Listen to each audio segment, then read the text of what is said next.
Hi friends, this is Hill Sensei's Photography, and in today's video I'll tell you how to increase contrast in the pupil of eye.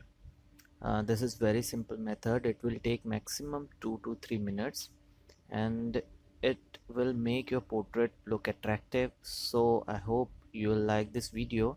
So let's get started.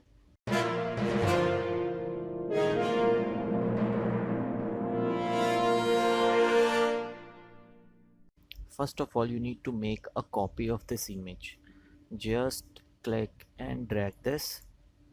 Just click and drag this background layer, this image, to the new layer icon, or you can press Ctrl and J. Select the blend mode to soft light.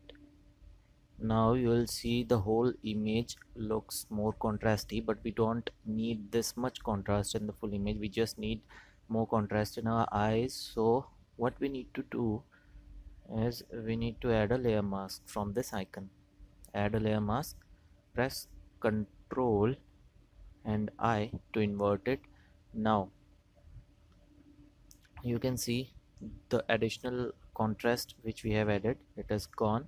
It is hidden behind this layer mask. Make sure your foreground color is white and this layer mask, this black layer mask, is selected here.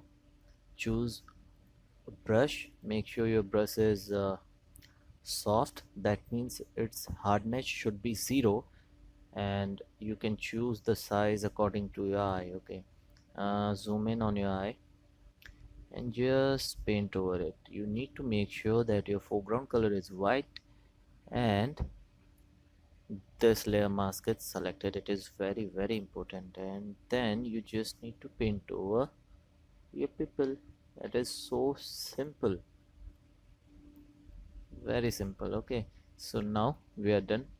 I'll show you the difference before and after.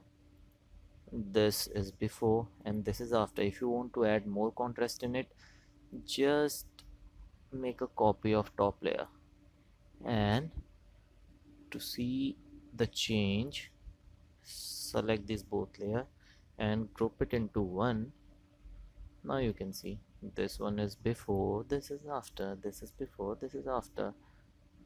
The image looks more attractive, and if you want to reduce the contrast, then you can just decrease the capacity of this layer. Okay, so I hope you like this video. It is very simple, it is short, and I have a lot more videos regarding portraits, regarding enhancement of portraits. So please subscribe my channel. If you like this video, please do share it. I'll be back with more videos soon. Thanks.